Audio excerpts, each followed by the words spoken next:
makabisita, Lola, kung meron. Ayan, ano ka ba naman, Yaya?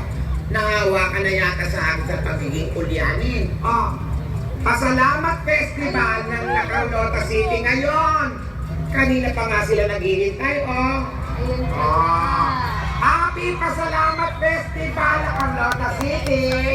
Andyan po pala kayo, ano ba yan? Hindi ko man lang po kayo nakita. Ang dami palang tao, Lola. Ang dami, oh, may mga nasa puno pa. Baba kayo dyan! Grabe, hindi ako prepared pero magandang araw ng Carlota City at sa mga damertags natin dyan. Hello po! Ayan na, Divina. Bakit pa kanina nag-e-emote ka? Ha?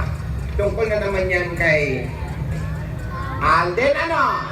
Lola, kung nag-e-emote, Alden po agad. Alden po agad, Lola, hindi po ba pwedeng iba?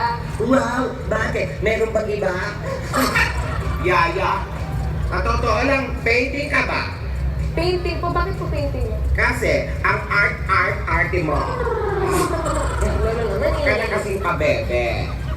Lola, hindi naman po ako nag-e-emote. Medyo malungkot lang po ako kasi hindi po natuloy yung lakad namin ni Alden. Pero okay lang po yun, Lola, kasi kasama naman po ni Alden ang mga taga La Carlota City